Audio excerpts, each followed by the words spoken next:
The information in Crime Champs videos is meant exclusively for informational, educational, and general interest purposes. It should never be used as legal advice. Our videos are simply an overview of the facts as we understand them. They should not be interpreted as legal advice.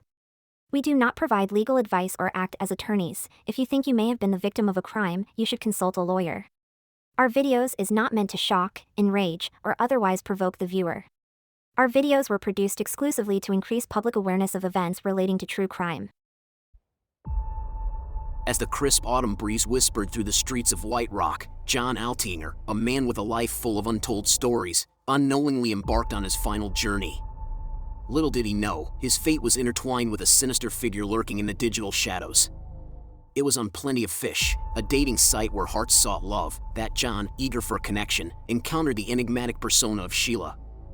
Unbeknownst to him, Sheila was a mere illusion, a deadly bait crafted by the cunning Mark Twitchell. Twitchell, with a twisted mind and a garage transformed into a macabre film set, lured John with promises of romance. On the fateful night of October 10th, as John eagerly shared his plans with friends, he had no idea it would be his last. He arrived at the address, a dark and unassuming garage, believing love awaited. Instead, he met Twitchell, who unleashed a brutal attack, a savage dance of blades and blood. The blow to John's skull marked the beginning of a gruesome end. Desperate to conceal his crime, Twitchell attempted to burn the evidence, but the flames refused to cooperate. Undeterred, he embarked on a grisly task, dissecting John's lifeless body, reducing him to fragments. With cold efficiency, he sealed the remains in dark plastic bags, disposing of them in the eerie solitude of a storm sewer, where the secrets of that night seemed to flow into the depths of Edmonton's underbelly. Altinger's friends grew alarmed when they received a series of emails that appeared to be from him, claiming he was enjoying an extended vacation in Costa Rica. Unbeknownst to them, Twitchell had broken into Altinger's condominium to send these deceptive messages. He even went so far as to send a resignation email to Altinger's employer, yet he dodged requests for a forwarding address to send Altinger's final paycheck. Concerned for their friend, Altinger's friends decided to break into his condo, where they stumbled upon his passport, a pile of dirty dishes, and a chilling absence of any signs that he had prepared for a getaway. It wasn't long before the Edmonton Police Service initiated a homicide investigation. Twitchell insisted that his meeting with Altinger had been purely coincidental. He claimed that Altinger was with a wealthy woman in Costa Rica and had no further use for his Mazda 6, which he allegedly sold to Twitchell for a mere $40 in cash. The police, skeptical of Twitchell's story, impounded his laptop and car, uncovering a shocking discovery: Altinger's blood in the trunk. On October 31st, 2008, the police arrested Twitchell, charging him with the first-degree murder of Altinger.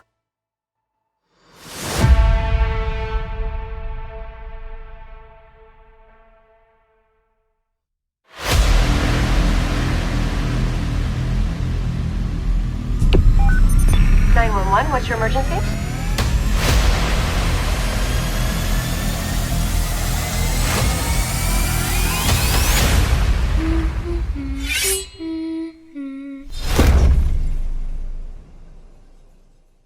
About contacting the lawyer, that still holds true, okay, just so you're aware. Okay. If at any time we're talking you want to contact the lawyer, you can do so at any time. I'll take you to a phone. There's something else I want to tell you, Mark, and that's that there's absolutely no doubt in my mind that you're involved in the disappearance of John Altinger.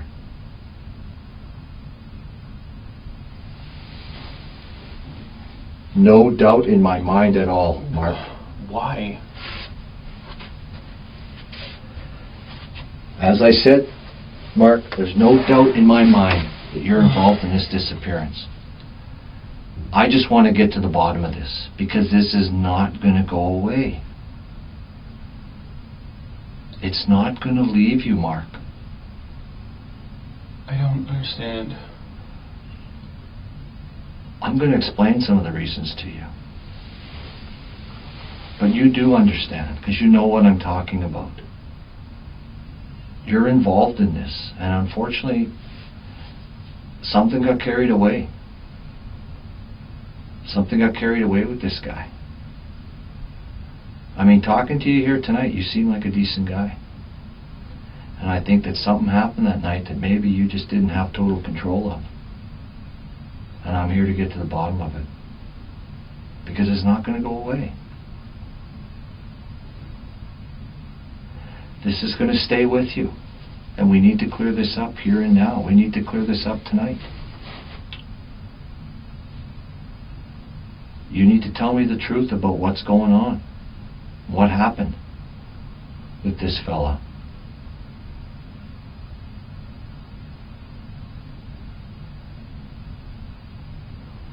I mean, this happened because of the movie thing? Something that went too far?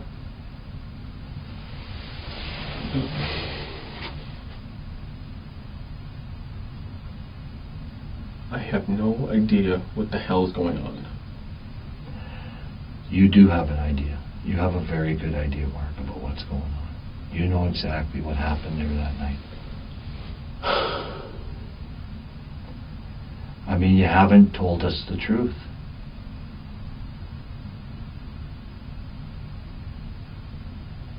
You haven't told us anything close to the truth. You do understand we've talked to Joss?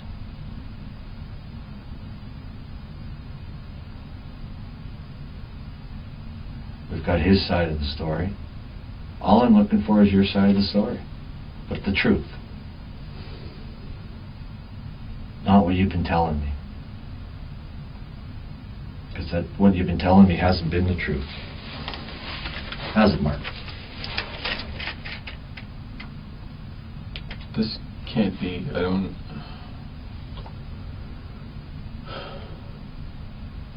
What do you mean it can't be?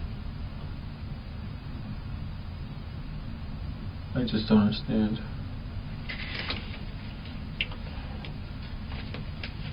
Well, what don't you understand?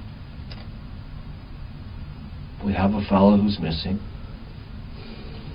We know he's been to your garage. We've talked to all the neighbors now. You know, the neighbors saw you changing the lock about a week and a half ago. Neighbors watch.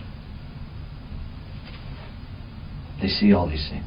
Little things that you don't realize. Okay? We know the lock was changed long before the 15th. Yet when you get there on the 15th, you tell me, oh, that's your lock on there on the 15th. It's not till you go back with the policeman last night that you notice, or you say. So that's a lie. That's a lie you told me. When you gave your version of events to Detective Tabler last night, your version of events was different than what you told me today. What you wrote down was different than what you told me in this room. What you told me in this room when I first came in was different from your final version of events. You've changed your whole story. All kinds of different lies. Now, I know this isn't an easy thing to live with. Something went wrong there. Like I said, I don't think you're a bad guy. You seem like a decent guy.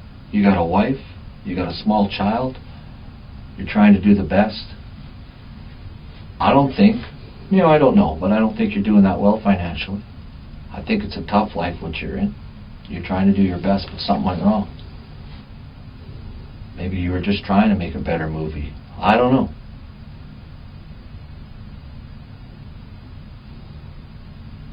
But something went wrong and you're involved. And this is not going to go away, Mark. And you know that. You're not a dumb guy. You know it's not going to go away.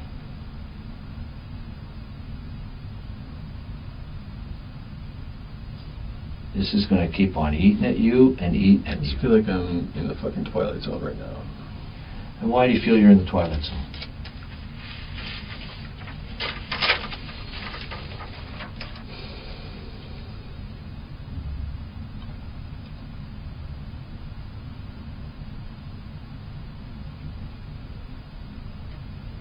We need to get to the truth about what happened with John Altinger. And I know you know that truth. You are definitely not a dumb man. You know very well that you don't buy a car that's worth over $10,000 from someone for $40. You know that. You know that you get a bill of sale. You deal with items on eBay. You sell items all the time. Just like going to a store and buying anything.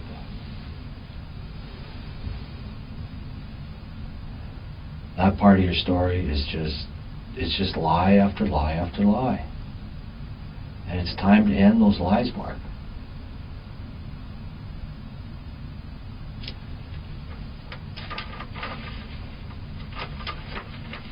I mean, your version about the gas, your first version to Mike Tabler, you're leaving the garage, going to get gas. Then he approaches you. Now in your version today, no, you got gas before. Your reason for having gas doesn't even make sense. You're buying gas for a lawnmower you don't own? You're buying gas just to keep in your car? No, you're buying gas to get rid of things. You shake your head, but you know what I'm saying is true.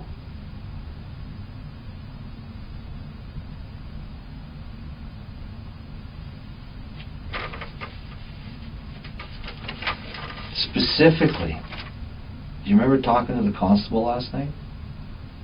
Specifically, you talked to the constable last night. He specifically asked you 3 or 4 times, do you remember seeing a red car any time around your garage? Anything?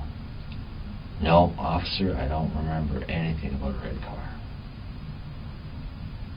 Yet now, and you never mention that to Detective Tabler. Not once do you mention a red car or buying a car off an individual you didn't know for $40 while he's asking about the disappearance of a guy who's seen it at your garage.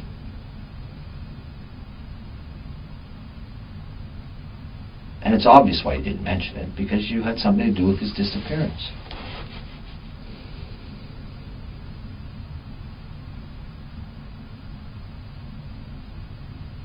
I mean, there's no doubt about that.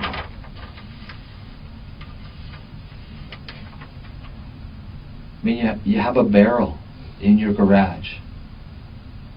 A barrel you say you buy for garbage. Everyone knows in the movie industry those are known as burn barrels.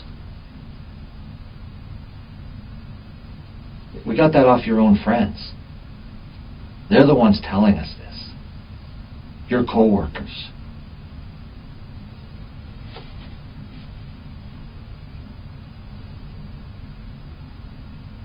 What happened to John, Mark?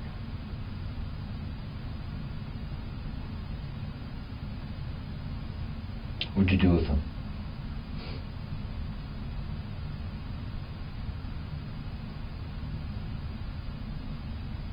Wrong tree.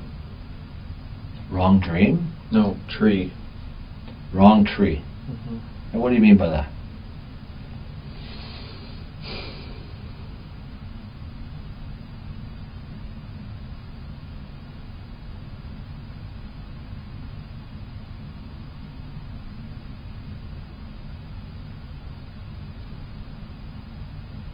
What do you mean by that, Mark? I'm done. What do you mean you're done?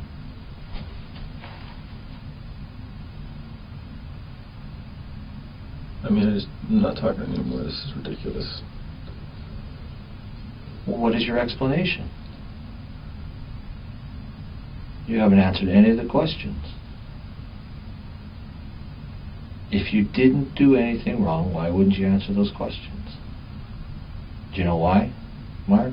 Both of you and I know the answer. Because you're involved. You have the license plates to his vehicle in your car. You have the keys to his vehicle in your car. And this guy's missing and you have his car.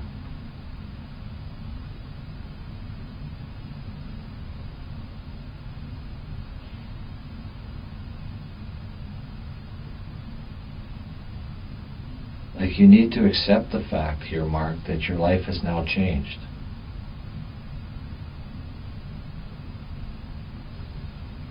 Because like I said before, this is never ever going to go away.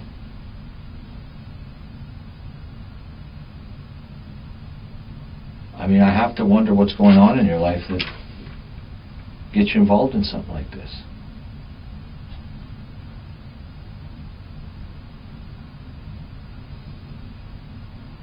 You must either be having tough times at home or tough times financially or something.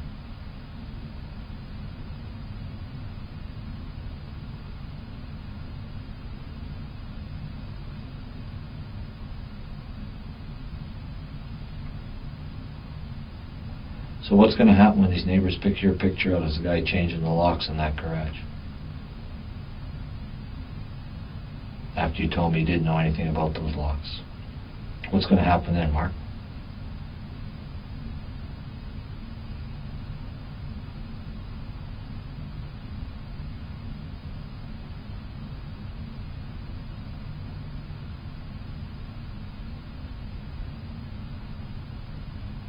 What's going to happen with your wife and child now?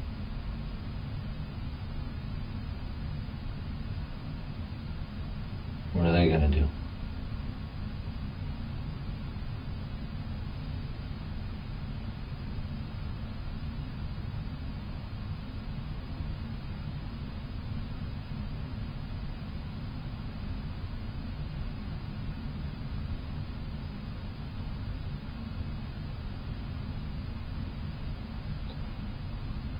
What happened to John, Mark?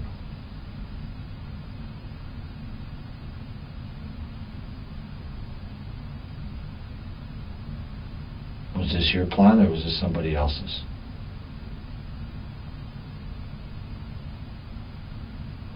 Somebody else put you up to this?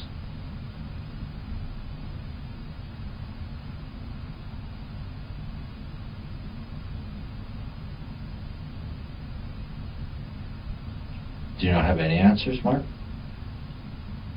Why not?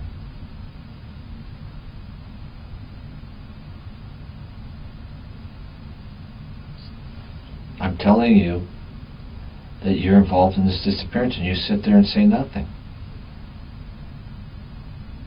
Shocks me.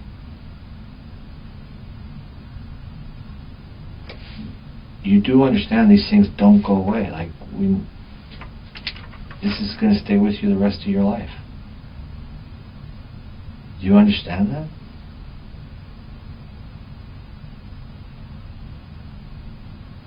Like, I look at you, I see you sitting here, I've talked to you for several hours now, and I just can't figure out the why.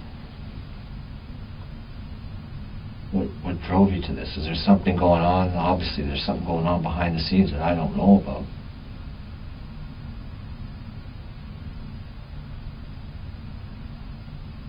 Because you seem like a decent guy that I'd go have a beer with. That's the type of guy you come across as.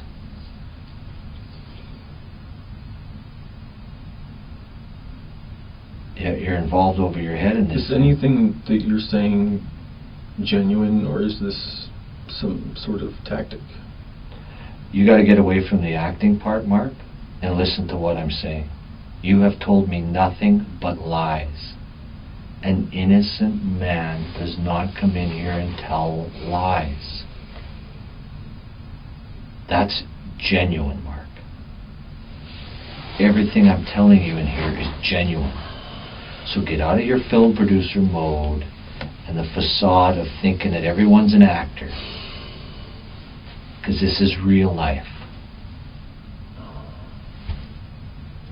Alright? Real life.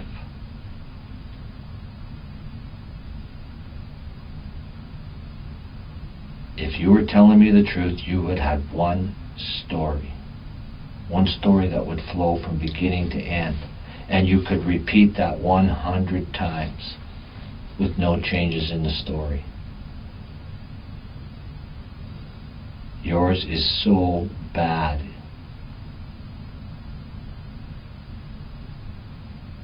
How do you explain the neighbors? neighbors see that car there before the 15th of October.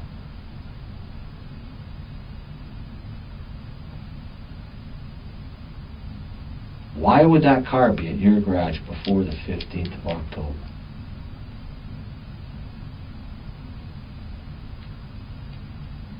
You conveniently can't remember where you were on the 14th of October.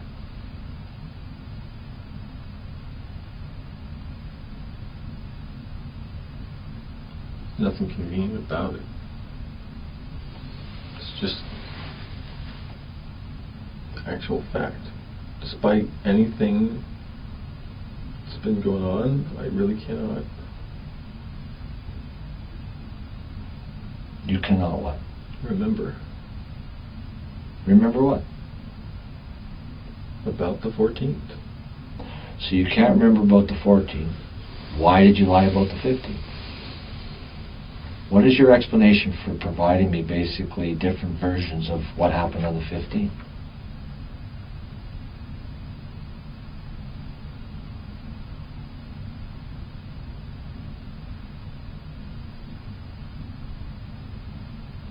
Am I being charged? Not yet.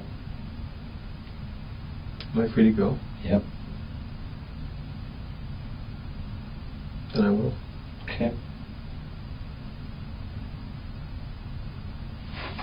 We're seizing your car, so you won't be getting it back. We'll be getting a search warrant to go through the car, forensic examination. Okay? As soon as we're done interviewing everybody else, you will, we'll be coming back to charge you. It's just a matter of time. All right?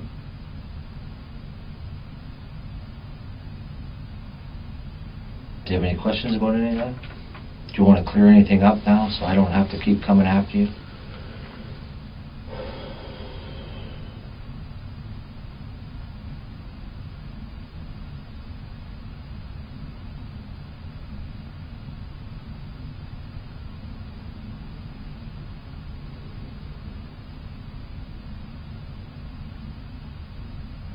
Any questions about anything, Mark?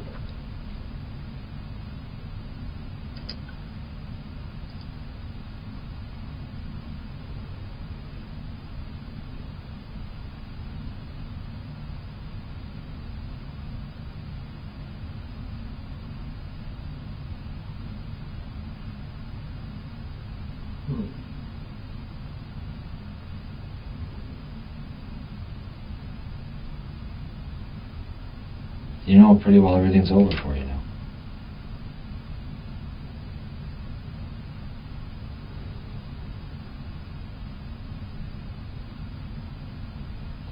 You can't worry about what your wife and your family's going to think, because this isn't going away. You have to get past that.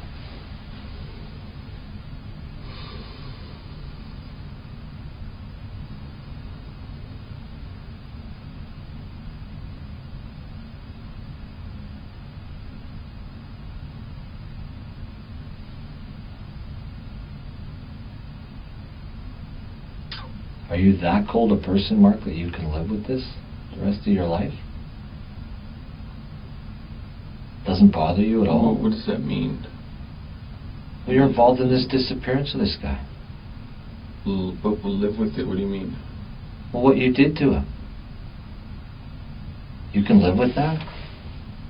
That's what I mean. You can live with that, what's happened to him? I mean, only you know what's happened to him. I'll find that out eventually. It's going to take me a little time. I just got involved in this case today.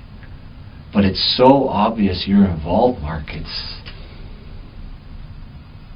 like you're not a very good actor. And you're in the business. Never said I was an actor. Producer. You've seen actors. You're not good at it at all. You're a very, very poor liar.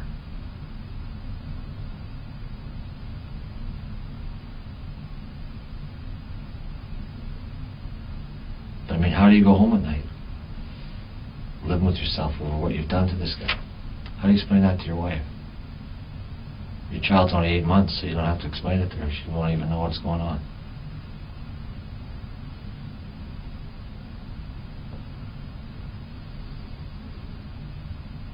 Like, it's going to eat at you. If you're a normal person, it's going to eat at you. If you're that cold and callous, which I don't think you are, you don't strike me as that type of person. If something went wrong in that garage that day, then you need to tell me that. If something went wrong that was out of your control, this is your chance to tell it. You know, this is your chance to say, hey, detective, yeah, something went wrong. Things got out of control. Something happened there that I didn't want to happen. This is your chance.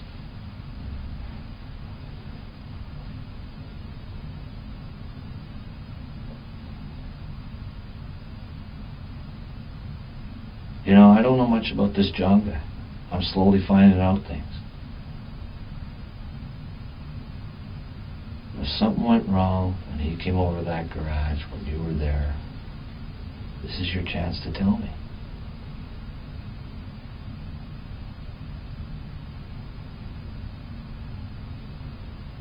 I mean, if you guys got into an argument over something, I don't know what, things got carried away, so be it. We can deal with that.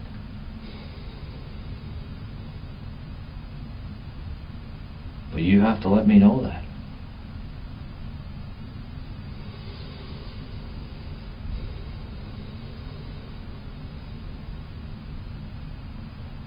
You know, I don't know if he came over there with somebody else, or was getting stupid, or was trying to pull stuff on you. I don't know.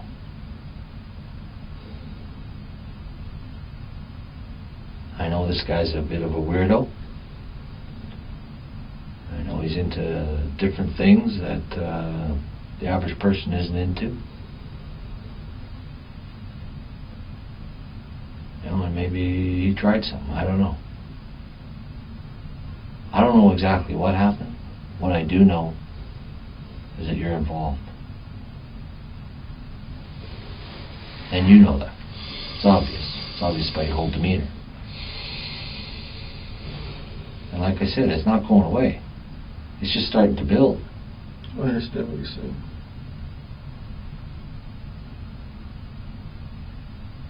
Well, you understand it, but you don't have an explanation for it. Why is it, Mark, you don't have an explanation?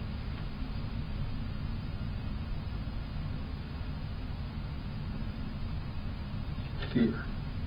Pardon me?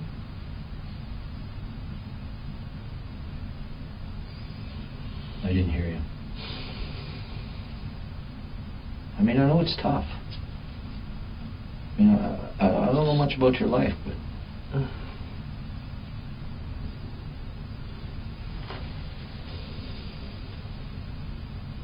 you know, was this something that you tried to avoid and you just couldn't? What do you mean? Well, I don't know. Did he try something in there?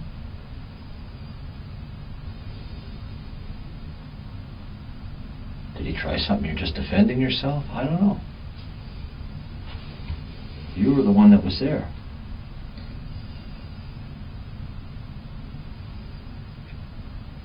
It's a really weird comment that you made. Pardon me? It's a very weird comment you made. Which comment is that? About what?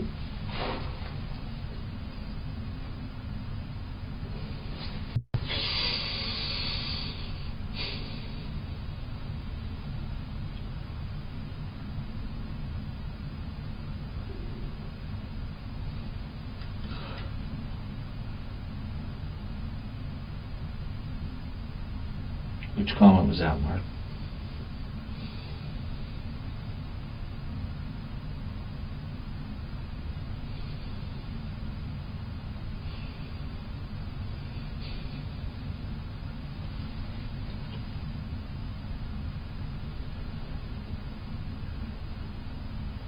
I'm not trying to be the bad guy here, Mark.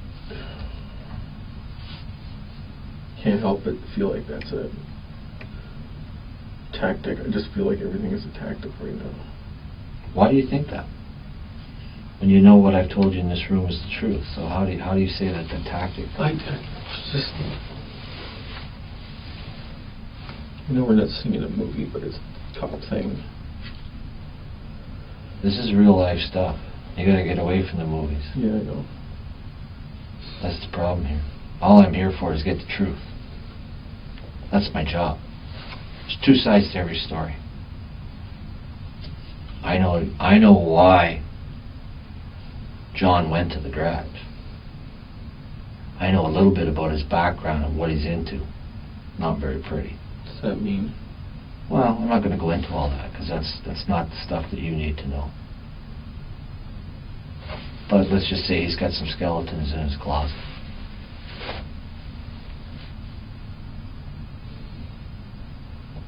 And I know that he could have done something there to provoke things, to cause trouble.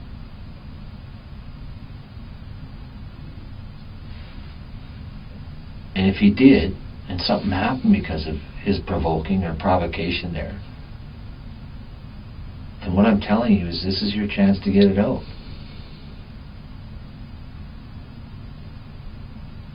If something happened there between the two of you,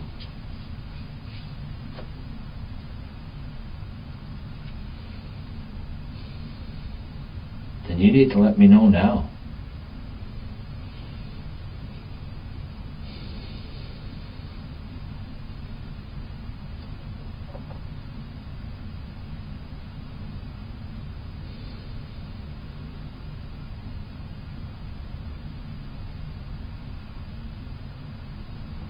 Was it just the two of you in the garage, or did he come with someone else?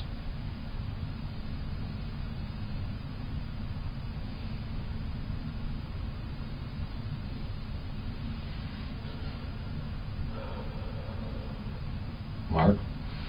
I think I need some time. I need to be able to sleep.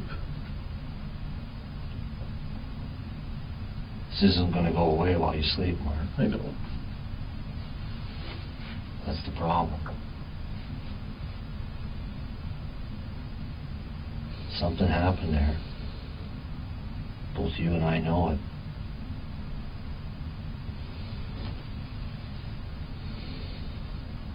And time isn't going to make it go away.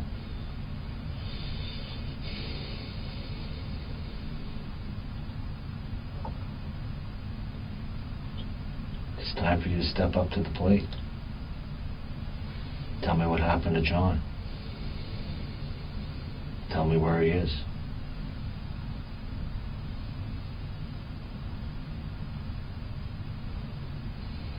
So we can do the decent thing and not only for him but for his family.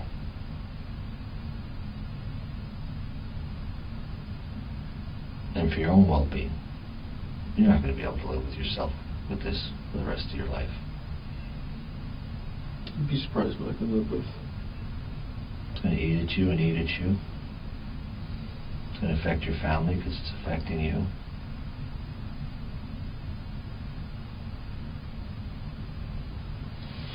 And what's going to happen with your daughter? I know that's weighing on your mind.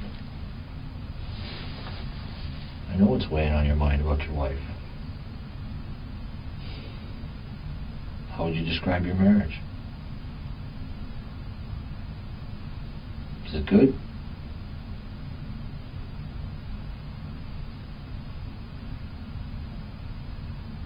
Everything was going fantastic. Everything was I until checked what? to see if she left me a message.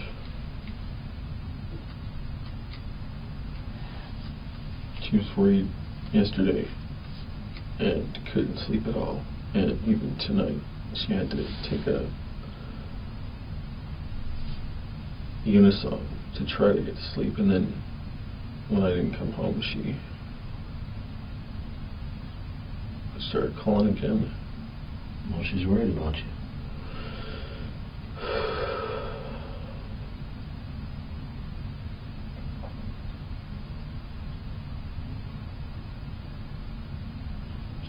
But this isn't going to end.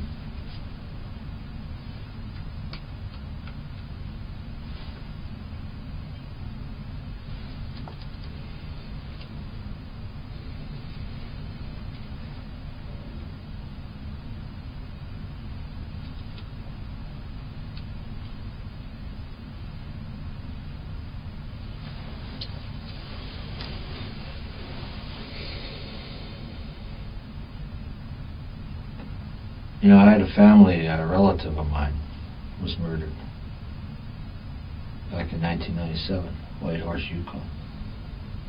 My wife's sister was murdered by her husband.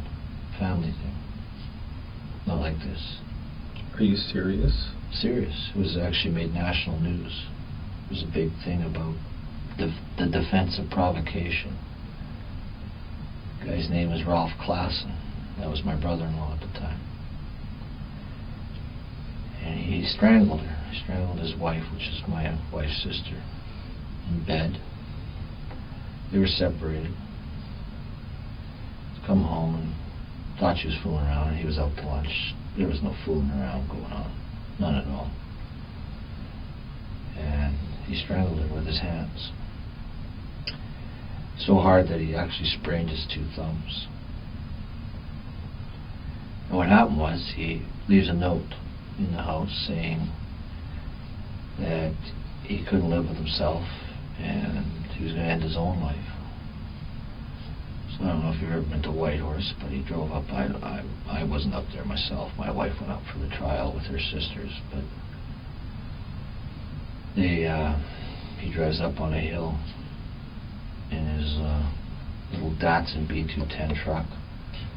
And his plan was, they found out this later from talking to him, that's how we know, but his plan was to drive head-on into one of the iron ore trucks that work at the mines up there.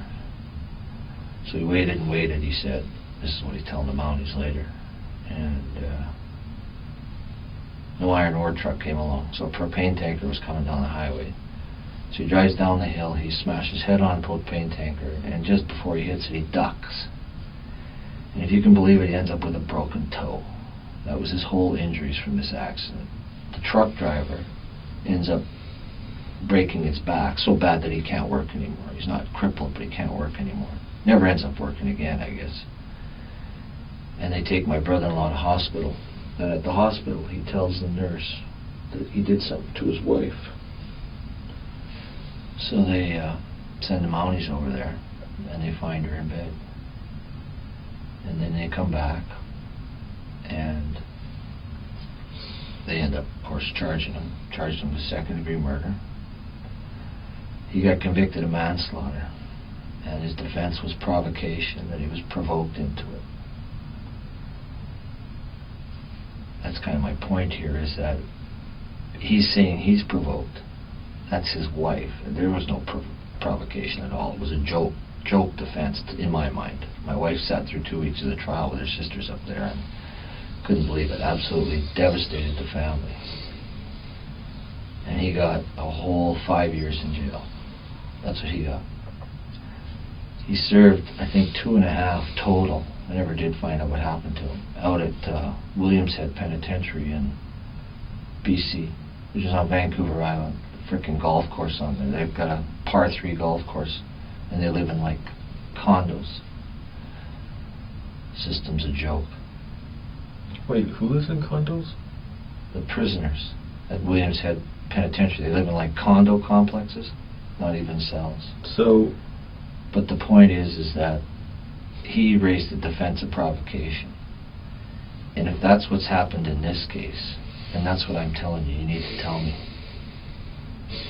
If you were provoked some way, whether it was some sort of incident that arose, then now's the time. The only thing I give my brother-in-law credit for was he did step up to the plate. And he did tell him what happened.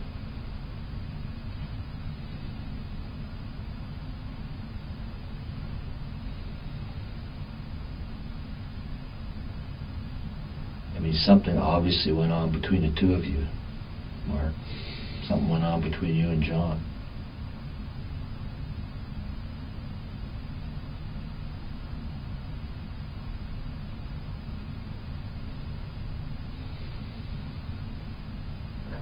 I don't think it happened on the 15th. It happened before that.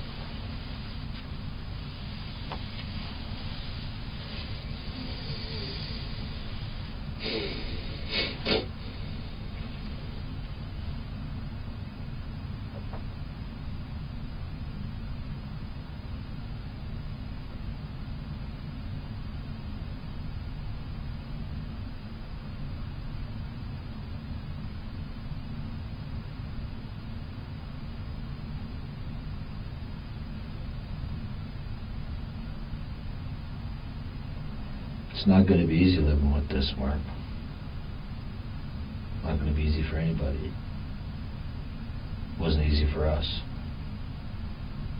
Family was devastated. It's going to happen. Those are the facts. Those are the things you can't change. You can't change now that this has happened, but we also can't go back. We can't go back and take that day back that all this happened.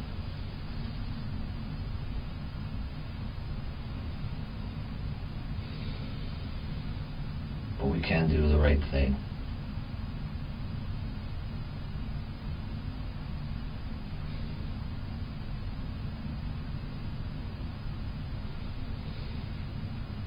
And the right thing is telling me the truth about what happened that night. What happened between the two of you.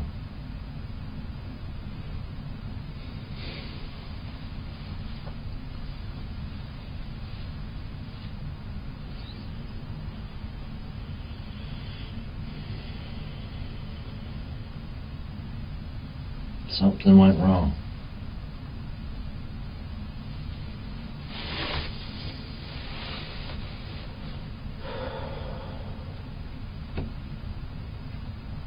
What went wrong that day, Mark?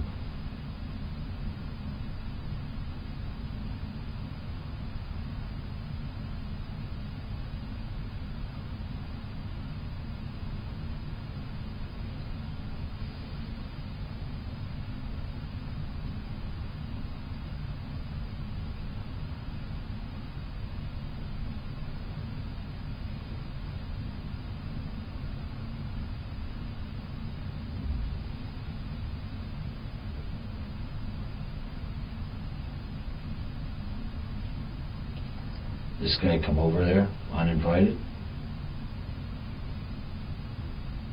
What happened?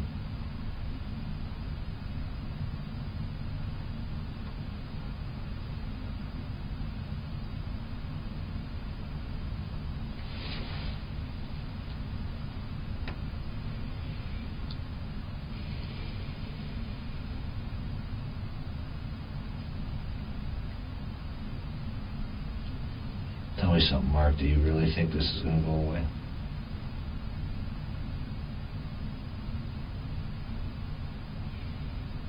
You don't, and you don't think that because you're not a stupid guy.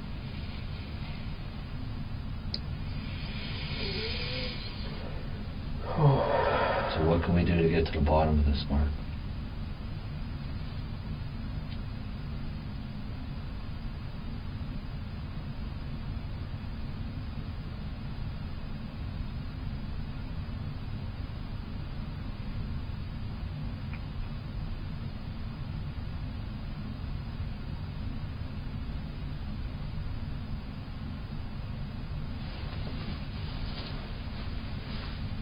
Was this an accident?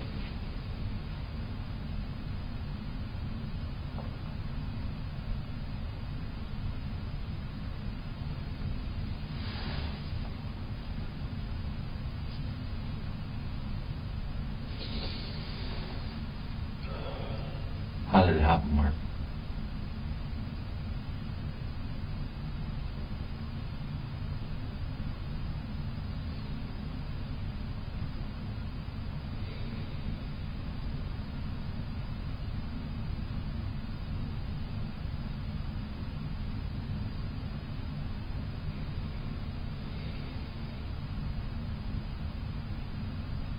I kind of think this was happening spur of the moment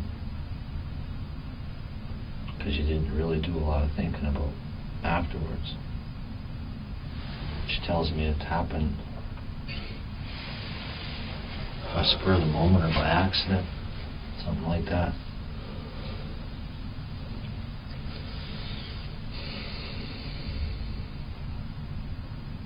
Tells me you didn't want to do it on purpose.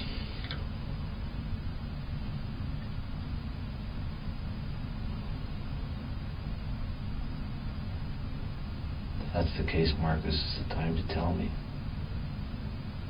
As opposed to what other time? Well, there's not going to be another time. I'm just telling you that I keep telling you, and you know it. You've agreed with me that it's not going to go away. Oh.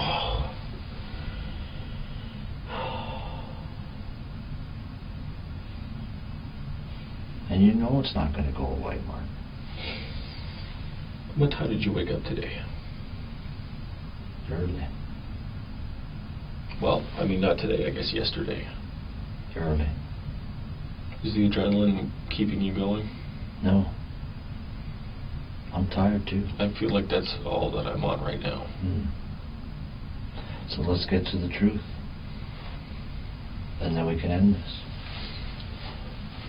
The problem is you don't want to tell me the truth.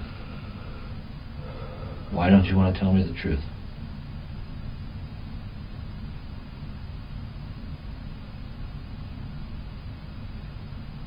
Can you answer that question, Mark? Why can't you give me your version of events that night?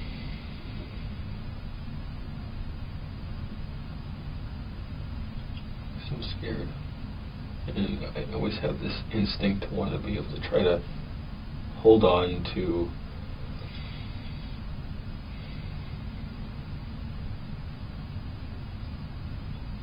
I don't even know. I can imagine you're scared. That's a perfectly natural feeling at this time.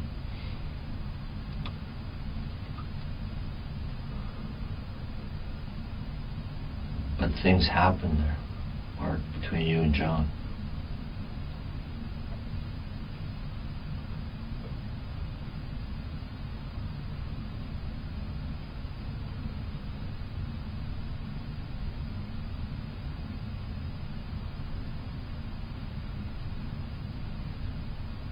And I don't think he can speak for himself anymore. You're the only one that can tell us what happened that night.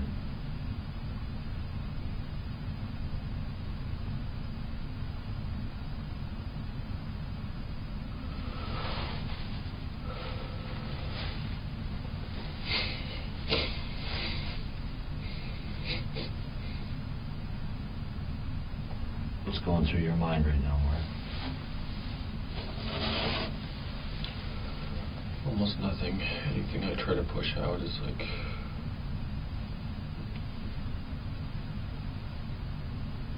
what's it like?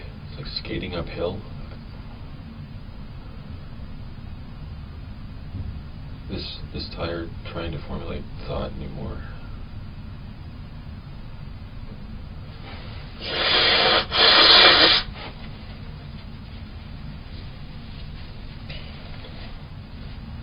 I don't think you need to formulate thought. What I think you need to formulate is the truth. There's two sides to every story. Yeah, but stories come with questions and more answers and more stories. Well, stories come with facts and truth. There won't be many questions.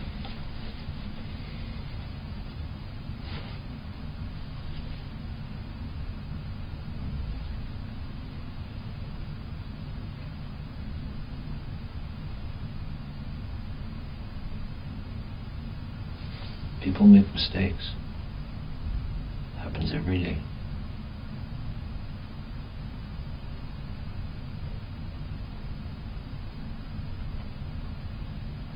Some mistakes are bigger than others, but life goes on, and we deal with those mistakes.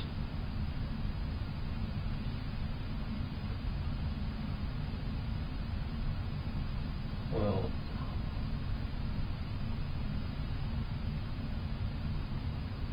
I guess my marriage is over, so I don't really have to worry about protecting her anymore.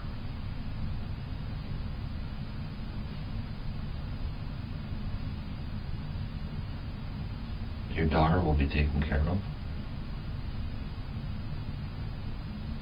Yeah. Your wife's here. Your mother, father. Parents in Edmonton, are they not? Mm-hmm. She'll be looked after.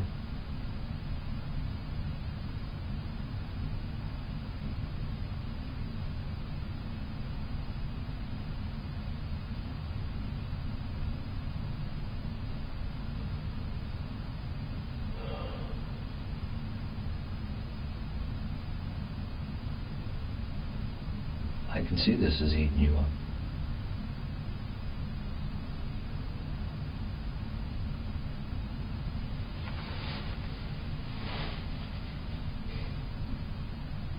Something went wrong there, Mark. Tell me what went wrong.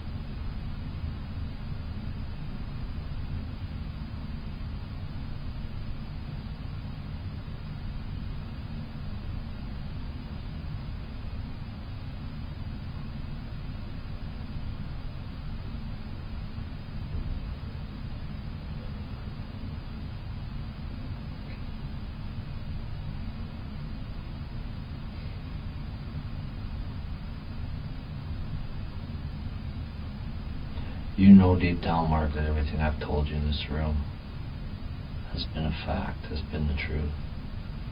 I haven't tried to baffle you with bullshit on anything.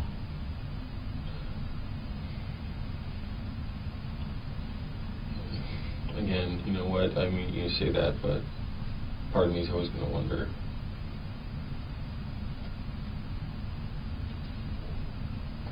That's because you watch too much TV. We all do, I guess. No, I think I understand the difference. Bottom line, though, is I'm just here to get the truth. And the truth isn't always pleasant. I know that.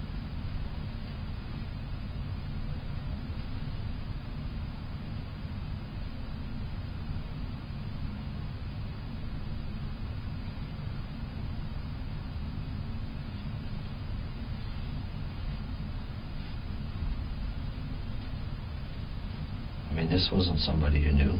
You weren't close to this fella. You didn't know what he was like. Not a family member.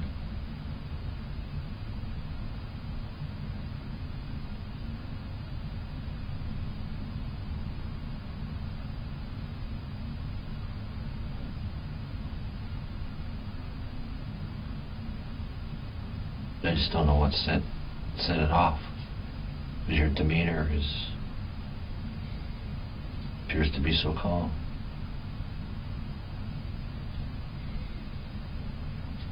So rational.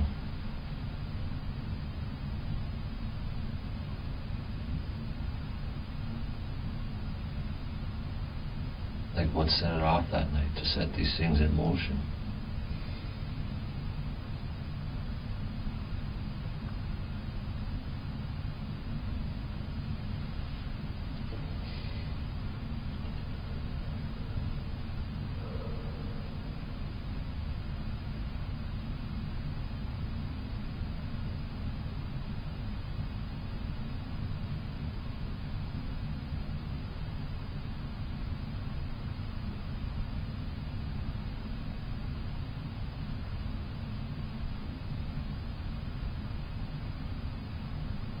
What happened between you and John, Mark?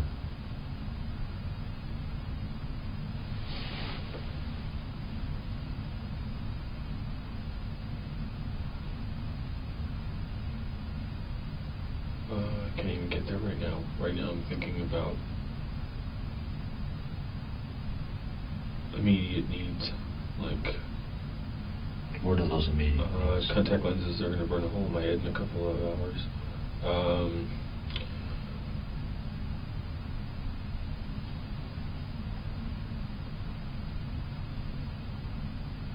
I mean, I want to get to the finish line, but at the same time, I think we should get to the finish line. Consulting with a lawyer is going to be really important. You can do that at any time you want.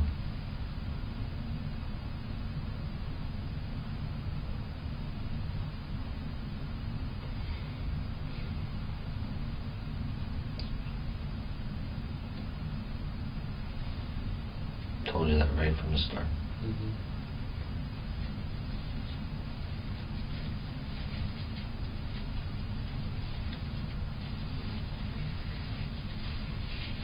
You know exactly why you're here.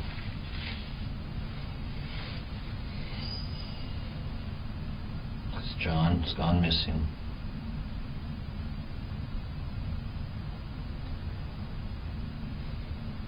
The reason you're sitting there is you're the guy that made him go missing.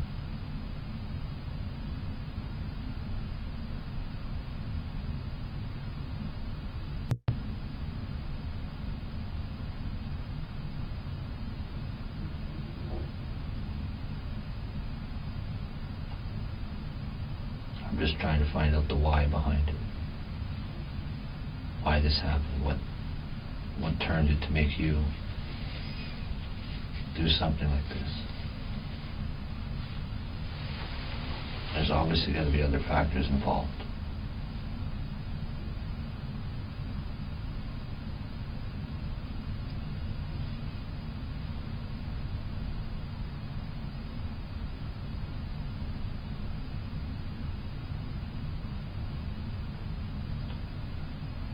How long have you been married, Mark?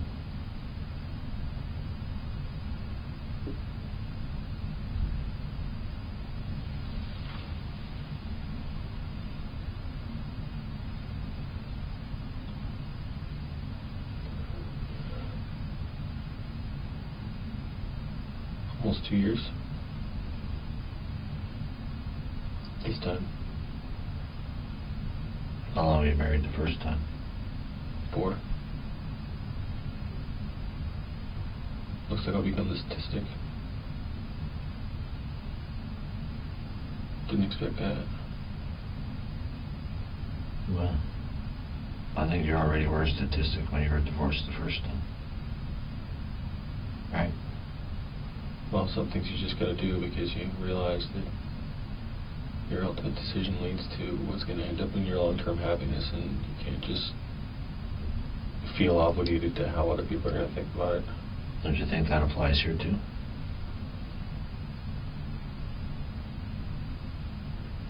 Long-term happiness? I think it applies.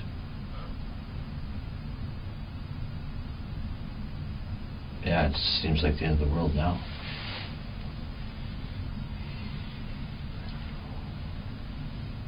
We're not that important.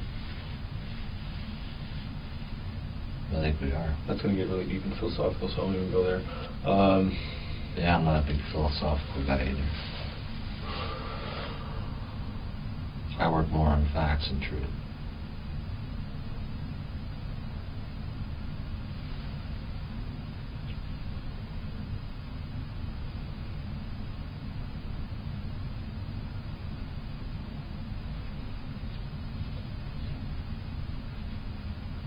And I know I'm not dealing with a dumb individual here.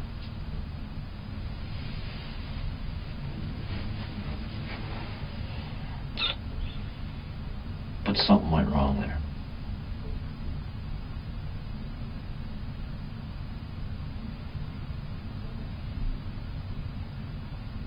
And you can fill that in.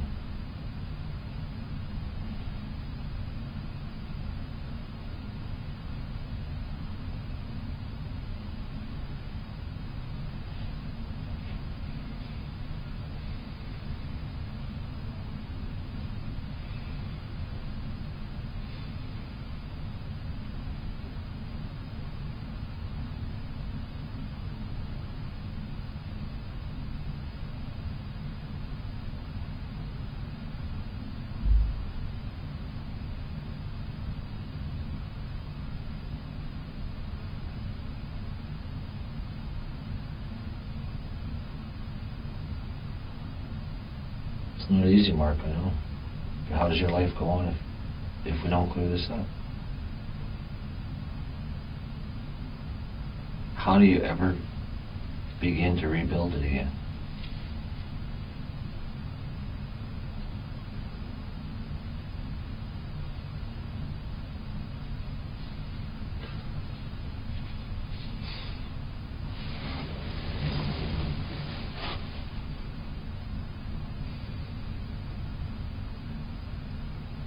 Do you think something like that's even possible? Oh, of course I do. Happens all the time. I see it all the time. I used to work at Edmonton Max. I was the liaison guy out there. So I do all the investigations out at Edmonton Institution.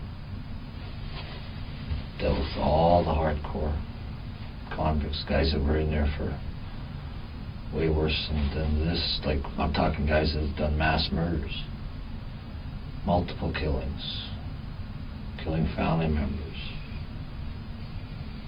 planned executions.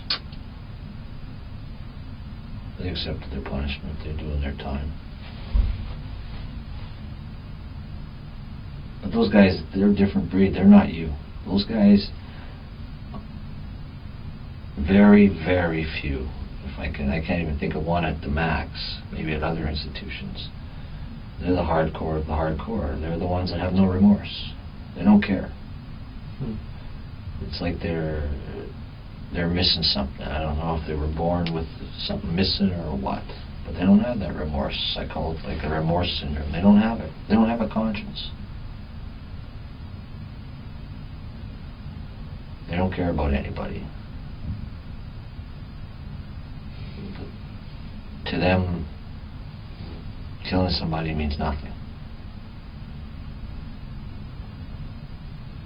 I mean, those are the worst of the worst. Those are the ones you deal with out there all the time. That's not you.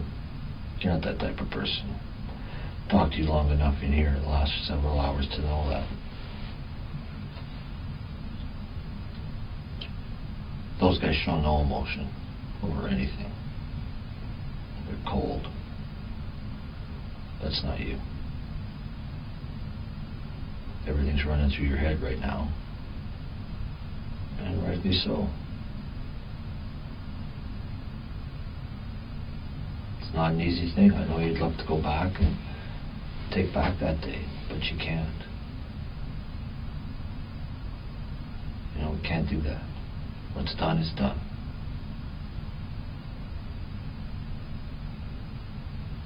But you can move on from here. And yeah, it's not easy. Of course not. It's not going to be easy. But it's also not the end. It's not the end of your life.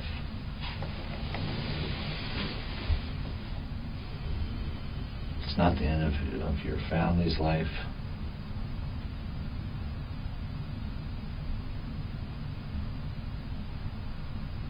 I'm sure you're still going to want to see your daughter one day.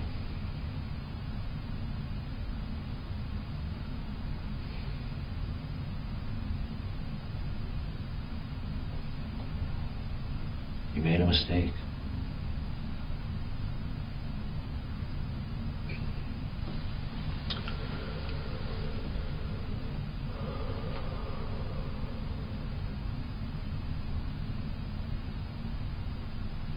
In order to get past that, I need you to explain to me what happened.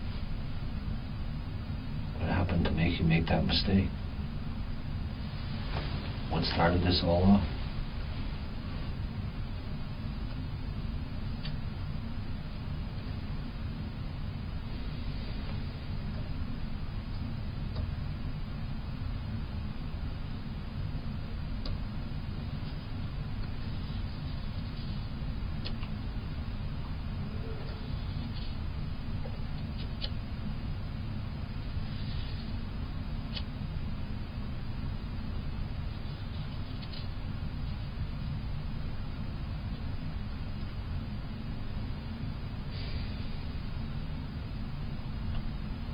Your car break-in had nothing to do with this. I don't believe your car was even broken into.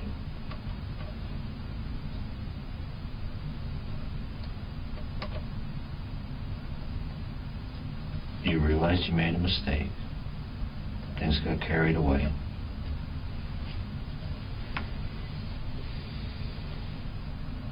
Something happened to John. And you panicked.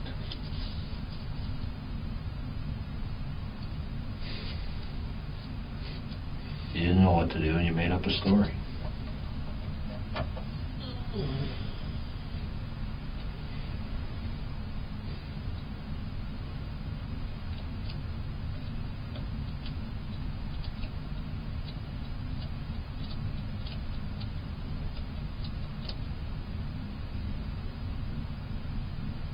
mean, the irony of this is you could probably make a movie out of this one day.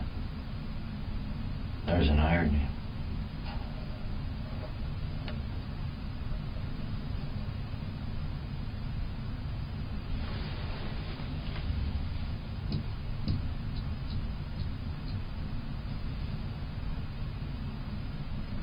That's probably never been done. Something like this happens, you write a script and make a movie. Probably never been done.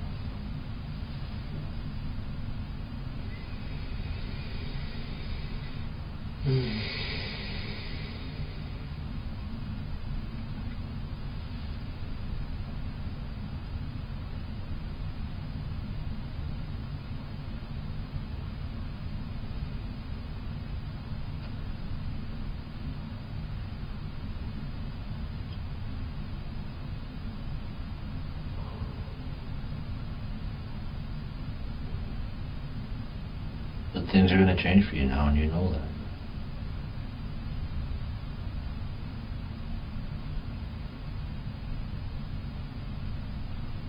I think this has been eating at you since it happened.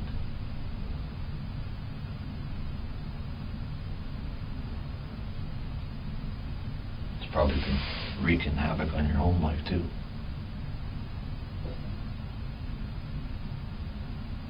Do you have any idea what it's like living with constant apprehension? I can't say that I do. I'd like to not feel that anymore.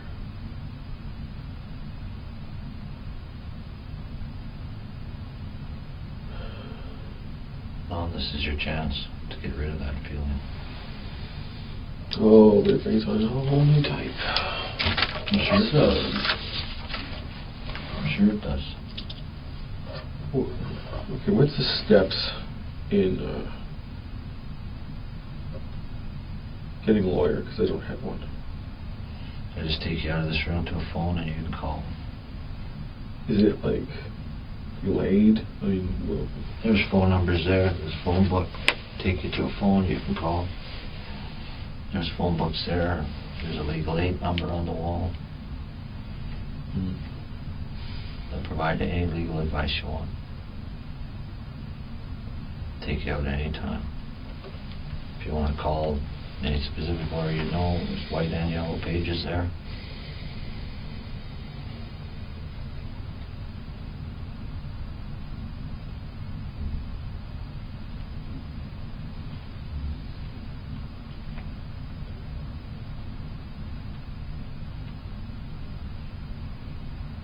That apprehension you're feeling, how long have you been feeling that?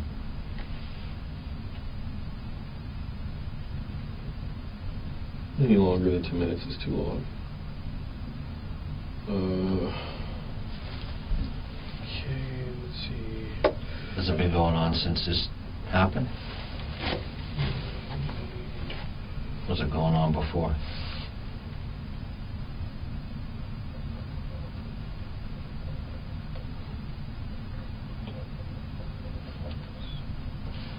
Would you feel more comfortable writing down what happened?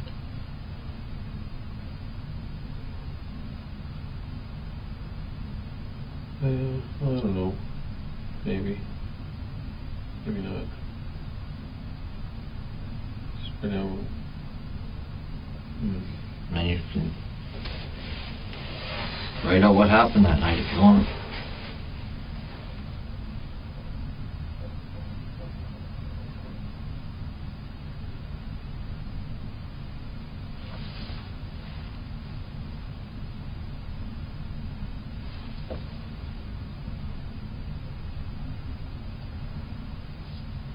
Don't you think it's right, the moral thing to do to get this guy back to his family?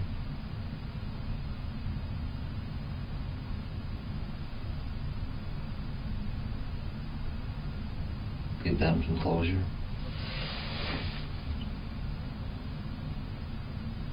His friends who called us.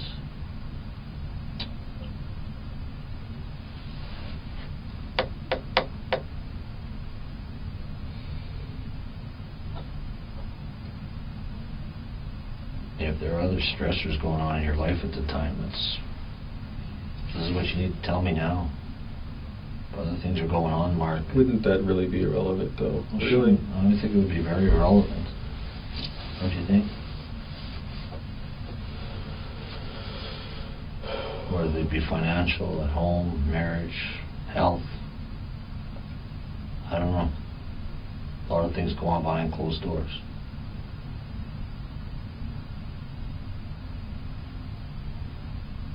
Every one of us has 3 lives. We have our work life, where we behave one way at work.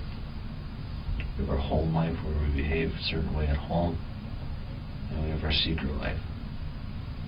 And I guarantee every single person on this planet has a secret life.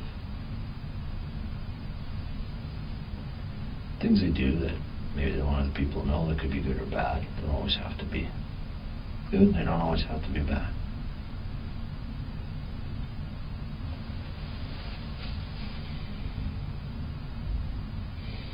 Something went on there in one of your lives. I think something was going on in all 3 of your lives that led to this.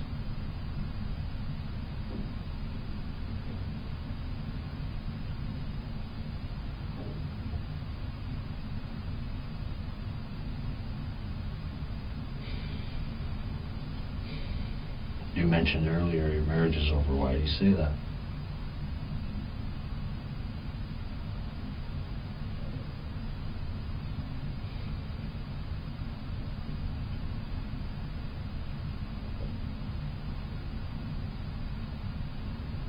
It's complicated. I was actually thinking about telling you, but it's just so freaking complicated. It would take you hours just to go through that. I wouldn't mind listening.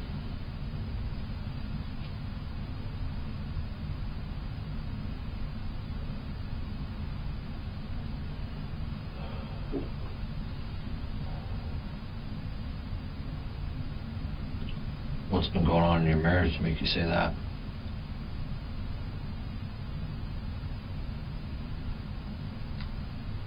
I need to find out.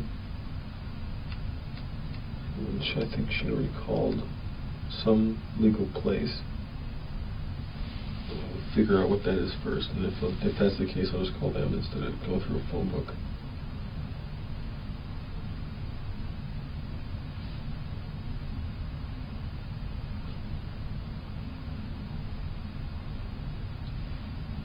You calling your wife? Mm-hmm. You want me to leave you while you talk to her? Sure. Okay.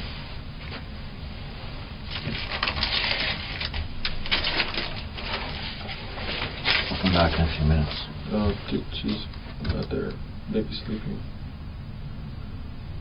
Okay.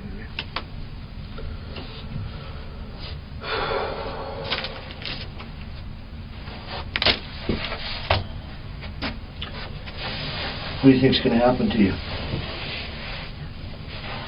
At this point, I don't know.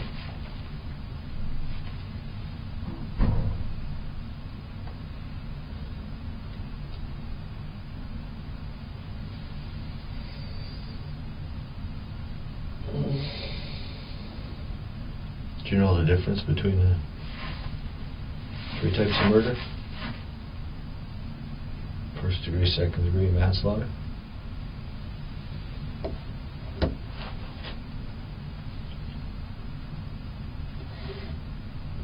Is it intent?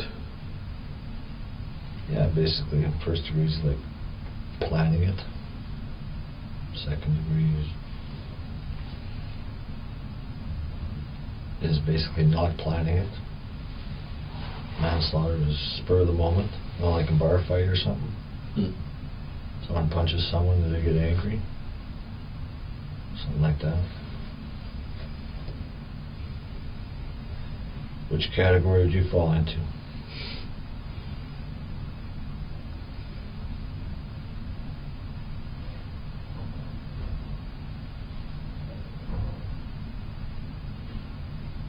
What's the category for suicidal? Why are you suicidal?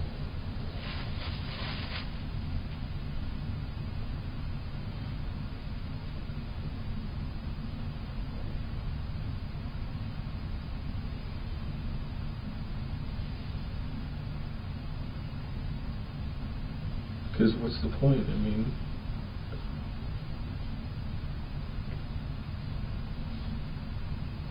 if everything that I've been working for is just suddenly going to end.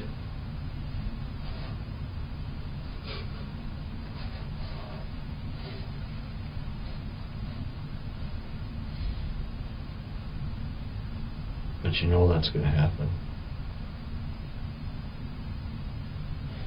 There's no way to sugarcoat that or to sweeten that up.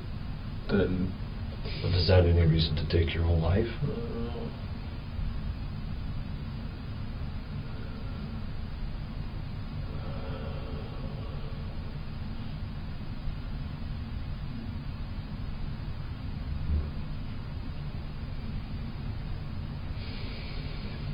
Is that any reason to leave your daughter without a father?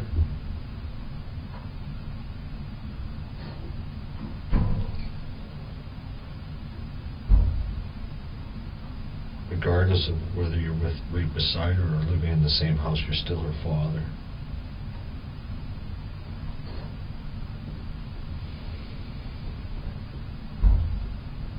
And of course it isn't the best of circumstances, but you're not going to be away from her forever.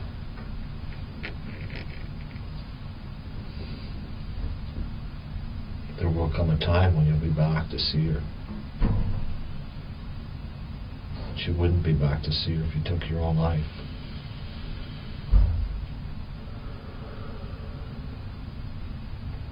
Then you'd never be in her life. She'd never know the real you. And the real you is not this person that did this to John. I know that.